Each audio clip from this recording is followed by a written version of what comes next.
Break के बाद एक बार फिर आपका स्वागत है। आप देख रहे हैं जनता टीवी और मैं हूं आपके साथ कीर्तिमान सिंह। चलिए एक बड़ी खबर सामने आ रही है। एक बड़ी खबर आपको बता दें, सदन में 9 विधेयकों पर मुहर लगी है। ये बड़ी खबर हम आपको बता दें, सदन में बिना चर्चा के मुहर लगी है। सदन में 9 विधेयकों पर मुहर लगी है। ये बड़ी खबर हम आपको बता रहे हैं और बिना चर्चा के ये मुहर लगाई गई है।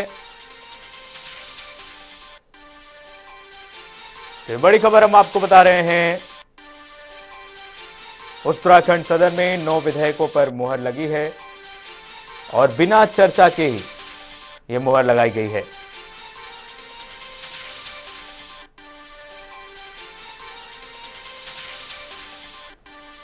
तो बड़ी खबर हम आपको बता रहे हैं, सदन में 9 विधेयकों पर जो है चर्चा के लिए मुहर लगी है। उत्तराखंड विधानसभा का शीतकालीन सत्र जो है वो शुरू हो गया है कल से और लगातार वहां पर विपक्ष जो है वो सरकार को घेरती हुई दिखाई दे रही है और सरकार भी उन सवालों का जवाब सदन में देने को अब तैयार है। शीतकालीन सत्र आरंभ हो चुका है और ये बड़ी खबर हम आपको बता रहे हैं कि सदन में चर्चा के लिए मुहर लगी है और 9 विधेयकों को पेश किया गया है और उस पर ये मुहर लगाई गई है। उस पर 9 विधेयक हैं, इन पर चर्चा की जाएगी सदन में।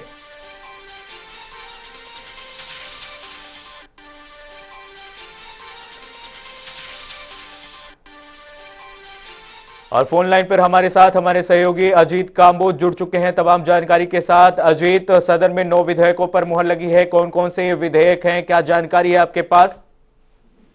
बिल्कुल, अगर उत्तराखंड सरकार के विधानसभा सत्र की बात की जाए तो 5 दिवसीय ये विधानसभा सत्र था, जिसको 2 दिन में ही सरकार ने समेटने का काम किया है, जिसको लेकर काफी हो हल्ला भी सदन के भीतर मचा। विपक्ष का सीधा सा आरोप था कि सरकार ने जो कार्य मंत्रणा समिति में बिजनेस पास किया था उसके अनुरूप सदन में कार्य नहीं हुआ है।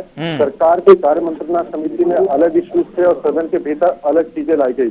सीधे तौर पर सबसे बड़े विधेयक की अगर बात की जाए तो महिला आरक्षण और धर्मांतरण बिल है, जिसको लेकर सरकार अपनी पीठ भी थपथपा रही है। और सीधे तौर पर सरकार का बड़ा दावा है कि धर्मांतरण कानून जो उत्तराखंड में लाया गया है अब ये संज्ञेय अपराध की श्रेणी में होगा, जिसमें मुआवजा तो सीधे तौर पर माफ कीजिए जुर्माने की अगर बात की जाए तो उसकी धनराशि में इजाफा किया गया है, तो वही सजा को भी 3 साल से 10 साल तक किया गया है। तो बड़ा फैसला है उत्तराखंड सरकार का, जो विधेयक के तौर पर अब कानून बनने जा रहा है। तो सीधे तौर पर महिला आरक्षण को लेकर जो एक व्यवस्था राज्य गठन के समय से लागू थी वो कई सालों तक चलती रही, लेकिन पिछले दिनों हाईकोर्ट की रिट के बाद इस पर रोक लगा दी गई थी और उत्तराखंड की जो महिलाएं हैं वो लगातार सरकार से मांग कर रही थी कि 30% जो आरक्षण की व्यवस्था महिलाओं को मिलती है राज्य सरकार की नौकरियों में उसको यथावत रखा जाए। इसको लेकर अब सरकार ने महिला आरक्षण की व्यवस्था यहाँ पर विधेयक के तौर पर लागू कर दी है और जिसको जल्द ही अब कानून का भी रूप दिया जाएगा। तो 2 बड़े ऐसे विधेयक थे जो सदन में कल प्रस्तुत किए गए थे। इसके अलावा अलग अलग करके कुल 9 से ज्यादा विधेयक सदन में लाए गए थे।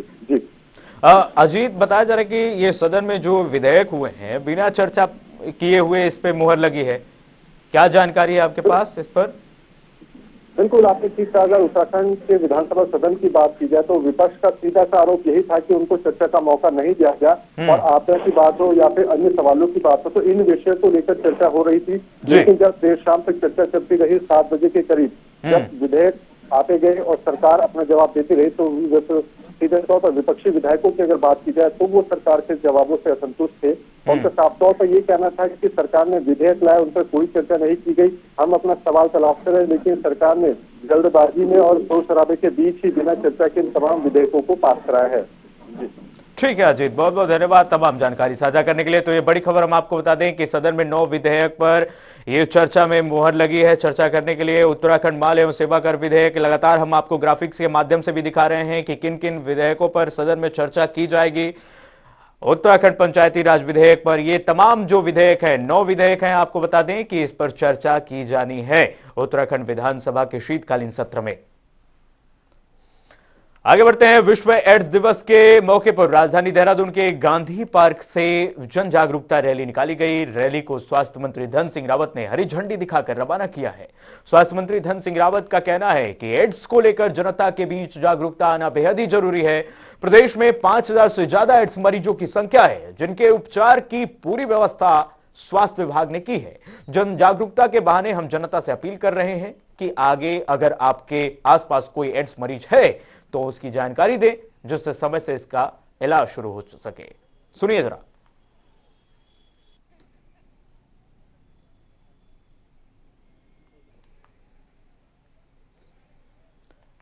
तो देहरादून से तस्वीरें आ रही हैं, जो छात्रों ने रैली निकाली है, जागरूकता रैली।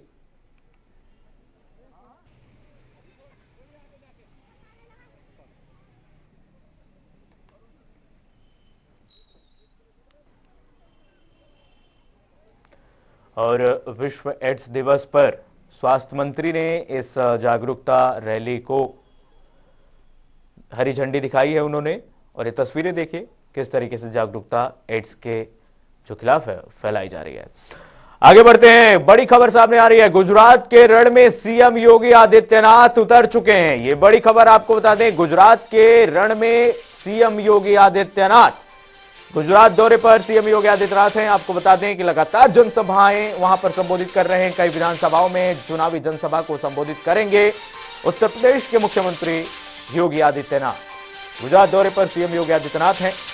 और आपको बता दें, लगातार एक के बाद एक चुनावी जनसभा बीजेपी प्रत्याशियों के समर्थन में कर रहे हैं उत्तर प्रदेश के मुख्यमंत्री।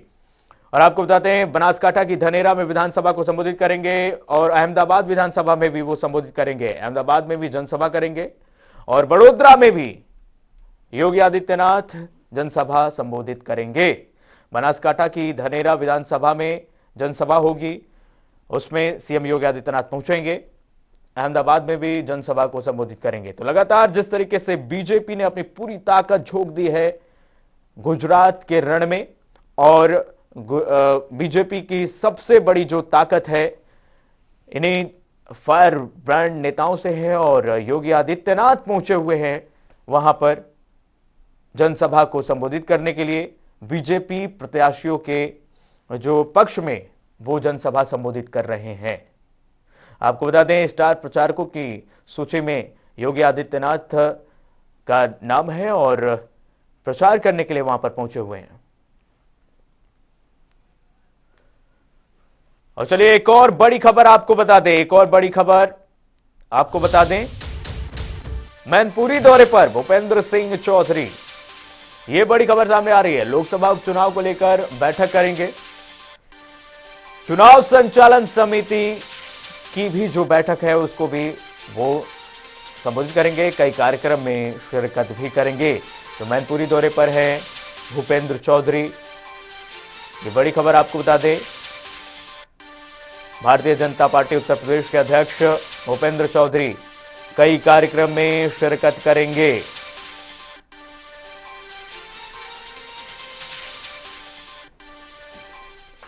और इसी खबर पर तमाम जानकारी के साथ हमारे सहयोगी अनूप कुमार सिंह जुड़ चुके हैं। जानकारी के साथ अनूप, भूपेंद्र चौधरी जो भारतीय जनता पार्टी के प्रदेश अध्यक्ष हैं, मैनपुरी दौरे पर है और लगातार जिस तरीके से जनसभा को संबोधित कर रहे हैं, क्या कुछ जानकारी है आपके पास?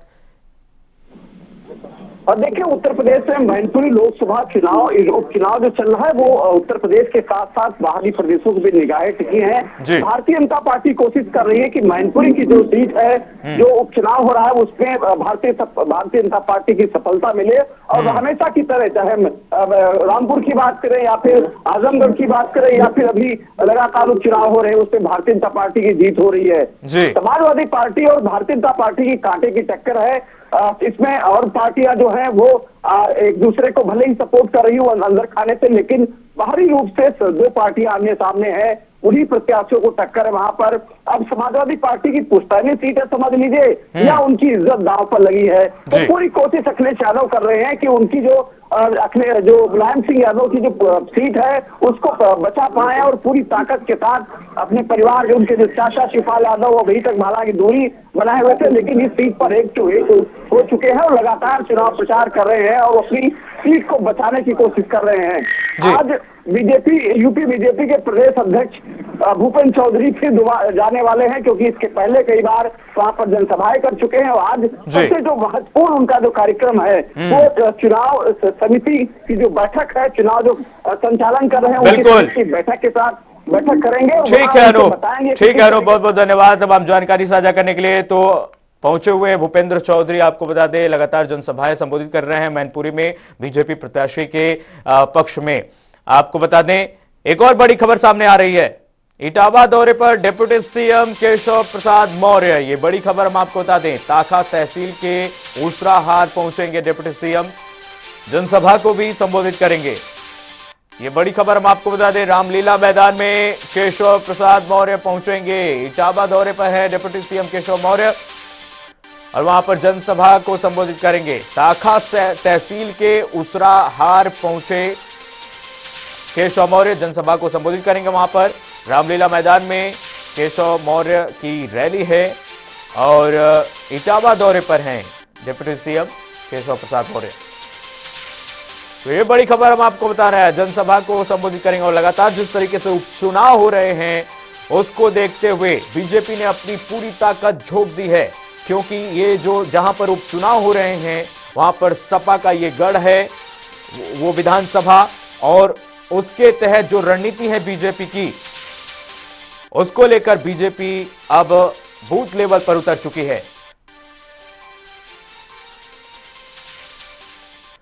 और इसी खबर पर तमाम जानकारी के साथ हमारे सहयोगी फोन लाइन पर जुड़ चुके हैं राम कुमार राजपूत। तमाम जानकारी के साथ राम, केशव प्रसाद मौर्य पहुंचेंगे आपको बता दें रामलीला मैदान में, क्या कुछ खबर है? और इटावा दौरे पर है डिप्टी सीएम, इसको लेकर क्या अपडेट है आपके पास, कब पहुंचेंगे और किस तरीके की जनसभा होगी आप? जी देखिए, यूपी के डिप्टी सीएम केशव प्रसाद मौर्य का आज 12:30 पर रामलीला ग्राउंड में पहुंचेंगे और एक चुनावी बड़ी जनसभा को, ऐतिहासिक जनसभा को संबोधित करेंगे। जी बताया जा रहा है कि लगातार चुनावी जनसभा को देखते हुए पूरी तरीके से मैनपुरी उपचुनाव की जो कहीं ना कहीं अगर देखा जाए तो लगातार पूरी तरीके से अपनी अपनी दमखम में दोनों पार्टियां सपा और भाजपा लगी हुई हैं। कहीं ना कहीं अगर देखा जाए कि उत्तर प्रदेश भाजपा सरकार लगातार अपने मंत्रियों के साथ पूरी तरीके से मैदान में उतार दिया है। कहीं ना कहीं अपने सामाजिक तौर पे जो अपने नेता हैं तो उनको अपनी सामाजिक जो वोटर हैं उनको लुभाने में पूरी कोशिश करते हुए नजर आ रहे हैं। और क्या माहौल है वहां पर राम कुमार जी, किस तरीके की चुनावी जनसभाओं को संबोधित किए हो रही है दोनों तरफ से, सपा और भाजपा की तरफ से क्या माहौल है, जनता क्या कह रही है? देखिए, अगर कहीं ना कहीं अगर देखा जाए तो पूरी तरीके से माहौल दोनों पार्टियों का अगर कांटे की टक्कर देखी जा रही है। और अगर देखा जाए तो लगातार क्षेत्रीय जनता जो है, जनता भी समझ नहीं पा रही कि आखिर किस तरीके से कहां किसको वोट दिया जाए। लेकिन एक तरफ से अगर देखा जाए तो एक दूसरे की जो सपा और भाजपा पार्टियां हैं तो कहीं ना कहीं एक दूसरे पर तंज कसती हुई नजर आ रही हैं और पूरी तरीके से अपने दमखम के साथ, जोश के साथ चुनावी लगातार रैलियां करते हुए दिखाई दे रहे हैं। हाल ही में कल ताखा तहसील में मुलायम सिंह के जो कार्यकर्ता थे, पुराने वरिष्ठ कार्यकर्ता थे, वरिष्ठ नेता थे और पूरा सैफई परिवार कल वहां चुनावी जनसभा में पहुंचा था और लगातार उनका कहना है कि पूरी तरीके से डिम्पल यादव लगभग 2 लाख वोटों से जीतेंगे। राम कुमार, इटावा, मैनपुरी, सैफई, ये सब जो हैं, ये जो सारे विधानसभा हैं, ये तो सपा का गढ़ मानी जाती हैं। बीजेपी क्या टक्कर दे पा रही है, क्या कुछ दिख पा रहा है आपको? देखिए, एक अहम उत्तर प्रदेश में अगर देखा जाए तो एक मैनपुरी उपचुनाव जो कहीं ना कहीं एक अहम चुनाव माना जा रहा है, क्योंकि सैफई के जो परिवार की जो इज्जत एक दांव पे लगी हुई नजर आ रही है। क्योंकि ये मुलायम सिंह यादव का ये चुनावी गढ़ माना जाता है, एक ऐतिहासिक गढ़ माना जाता है। लेकिन बीजेपी पूरी तरीके से अपने मंत्रियों को उतार कर, डिप्टी सीएम को उतार कर कहीं ना कहीं अगर देखा जाए तो पूरी तरीके से एक किले को भेदने में लगी हुई है। क्योंकि यहाँ का जो गढ़ माना जाता है, मुलायम सिंह का गढ़ माना जाता है, क्योंकि यहाँ कई बार मुलायम सिंह के यहाँ गढ़ में कई बार यहाँ के जो मुलायम सामाजिक तौर पर देखा जाए समाजवादी पार्टी के यहाँ पे नेता हमेशा जीत कर आते हुए नजर आते हैं। लेकिन अब की बार एक ऐसा दांव खेला जा रहा है कि क्योंकि जो मुलायम सिंह के जो करीबी थे, चौपाल के करीबी थे रघुराज सिंह शाह, जो उनको उतारा गया है मैदान में। क्योंकि अब देखना होगा कि आखिर कहां तक बीजेपी इस किले को ढा सकती है। राम कुमार, बहुत बहुत धन्यवाद तमाम जानकारी साझा करने के लिए। एक और बड़ी खबर सामने आ रही है दिल्ली से, बड़ी खबर आपको बता दें, दिल्ली दौरे पर डिप्टी सीएम केशव प्रसाद मौर्य। ये बड़ी खबर हम आपको बता रहे हैं, दिल्ली दौरे पर deputy CM Keshav Maurya MCD चुनाव को लेकर प्रचार करेंगे। यहां पर 4 दिसंबर को यहां पर एमसीडी चुनाव होना है और उसको लेकर यूपी के कई मंत्री भी पदयात्रा करेंगे। दिल्ली दौरे पर हैं डिप्टी सीएम केशव मौर्य।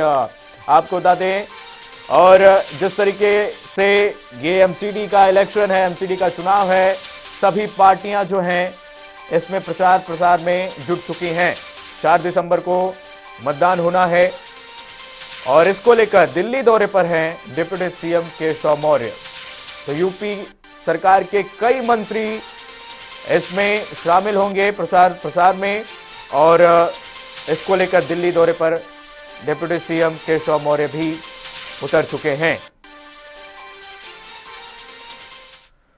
चलिए एक और बड़ी खबर आपको बता दें, मुजफ्फरनगर से ये बड़ी खबर आपको बता दें, खतौली में आज जयंत चौधरी का जनसंपर्क होगा। ये बड़ी खबर हम आपको बता दें खतौली से। खतौली में आज जयंत चौधरी का जनसंपर्क है। 9 गांवों में आज जयंत चौधरी का जनसंपर्क होगा। जानसाठ कस्बे में भी जयंत चौधरी जनसंपर्क करेंगे। प्रत्याशी मदन भैया के लिए वोट मांगेंगे जयंत चौधरी। तो खतौली में आज जयंत चौधरी का जनसंपर्क, 9 गांवों में आज जयंत चौधरी का जनसंपर्क होगा। ये बड़ी खबर हम आपको बता रहे हैं। आरएलडी प्रत्याशी मदन भैया हैं, उनके लिए वोट मांगेंगे जयंत चौधरी। राष्ट्रीय लोक दल के प्रत्याशी मदन भैया के समर्थन में वोट मांगेंगे। और इसी खबर पर हमारे साथ हमारे संवाददाता पवन अग्रवाल जुड़ चुके हैं तमाम जानकारी के साथ।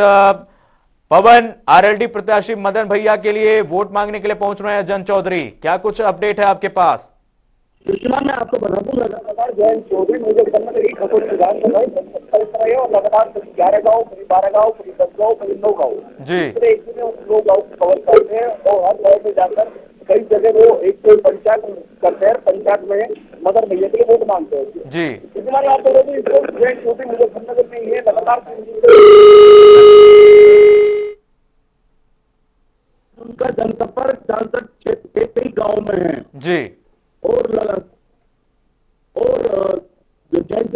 पवन, आपकी आवाज सही से नहीं आ पा रही है। आपको बता दें जयंत चौधरी का जनसंपर्क होगा और पवन आपके पास आएंगे, आपकी आवाज सही हो जाती है तो प्रत्याशी मदन भैया के लिए वोट मांगेंगे। ये बड़ी खबर हम आपको बता रहे हैं मुजफ्फरनगर से। आरएलडी प्रत्याशी जो हैं मदन भैया, उसके लिए वोट मांगने पहुंचेंगे जयंत चौधरी। जानसाठ कस्बे में जनसंपर्क करेंगे जयंत चौधरी। और आपको बता दें लगातार जिस तरीके से Jayant Chaudhary door to door campaign कर रहे हैं, उसको लेकर आज खतौली में आज उनका जनसंपर्क होगा। लोगों से जनसंपर्क करेंगे, वहां पर सभा को भी संबोधित करेंगे और आरएलडी के जो राष्ट्रीय लोक दल के जो प्रत्याशी हैं उसके लिए मदन भैया के लिए वोट मांगेंगे। ये बड़ी खबर हम आपको बता रहे हैं। तो 9 गांवों में आज जयंत चौधरी का जनसंपर्क होगा। जानसठ कस्बे में भी जनसंपर्क करेंगे जयंत चौधरी। प्रत्याशी मदन भैया के लिए वोट मांगने पहुंचेंगे। खतौली में आज जयंत चौधरी का जनसंपर्क, 9 गांवों में आज जयंत चौधरी का जनसंपर्क होगा। जानसठ कस्बे में भी जनसंपर्क करेंगे जयंत चौधरी।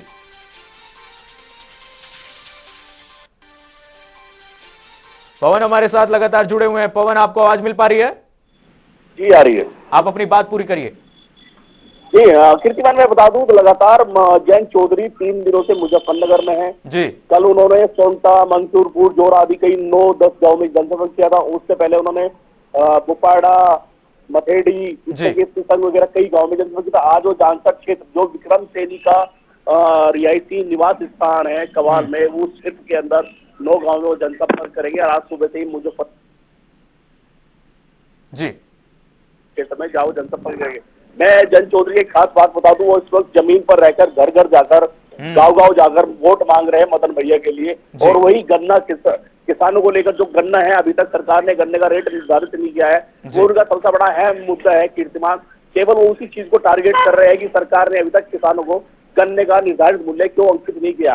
कल जयंत चौधरी ने खतौली विधानसभा में गन्ना किसानों की जो पर्ची थी वो पर्ची ली थी, किसानों ने उन्हें पर्ची दी थी। इस पर्ची के अंदर सरकार ने कोई भी रेट तय नहीं किया, केवल 0 रेट लिखा हुआ आ रहा है। इसी का जयंत चौधरी ने इशू बनाया हुआ है और लगातार किसानों को वो यही कह रहे हैं कि अगर आपको अपनी जो आपकी निर्धारित मूल्य है अपनी फसल का वो नहीं मिल रहा तो क्या फायदा। अगर आप बाजार में बेचने जाएंगे, अगर आपको सामान दे दिया, पैसा नहीं मिला तो क्या करेंगे फिर आप? तो सरकार को इस चीज पर ध्यान देना चाहिए कि गन्ना किसानों की जो पर्ची है वो निर्धारित करें।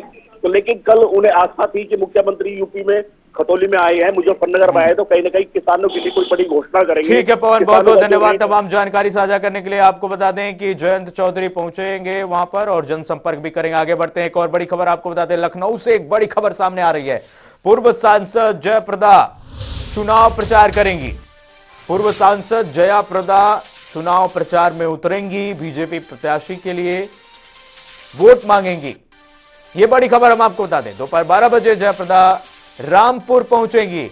हरियाल गांव में जयाप्रदा जनसभा संबोधित करेंगी। 2 बजे प्रेस वार्ता भी करेंगी पूर्व सांसद जयाप्रदा। ये बड़ी खबर आपको बता दें, बीजेपी जो प्रत्याशी है आकाश सक्सेना के लिए वोट मांगेगी। ये बड़ी खबर हम आपको बता रहे हैं। आज दोपहर 12 बजे जयाप्रदा रामपुर पहुंचने वाली हैं, वहां पर चुनाव प्रचार करेंगी बीजेपी प्रत्याशी के समर्थन में।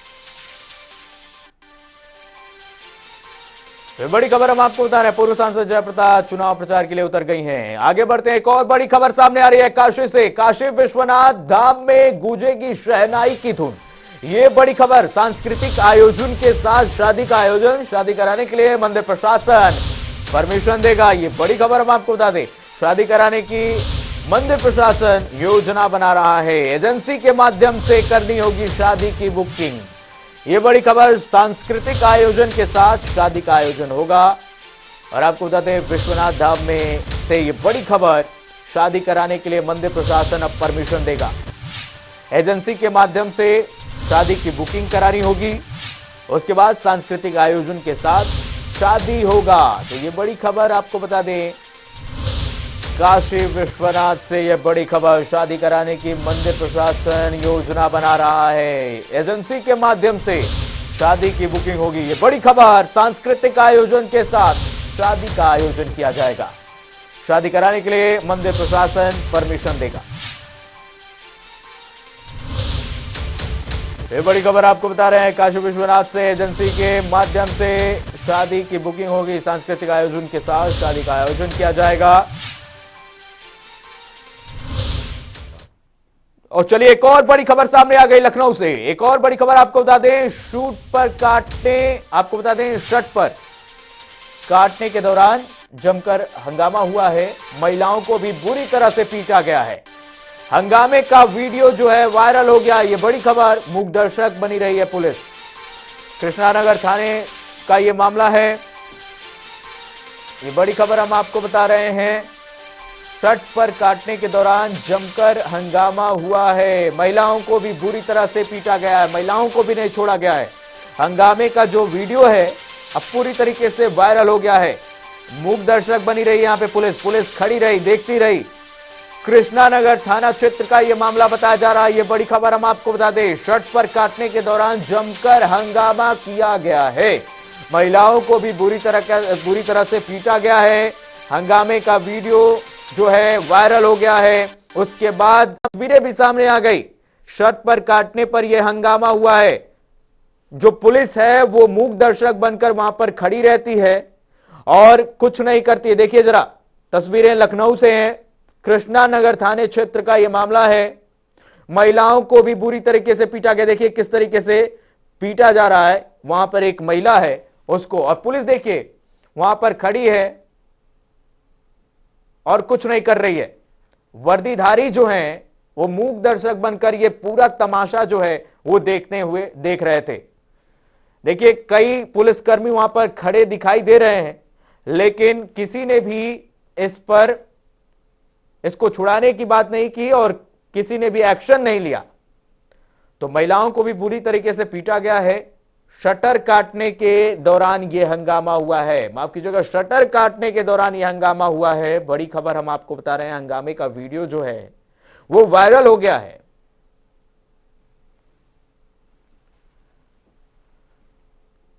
और चलिए फिलहाल के लिए बस इतना ही। खबरें लगातार जारी है, आप कहीं मत जाइए, देखते रहिए जनता टीवी।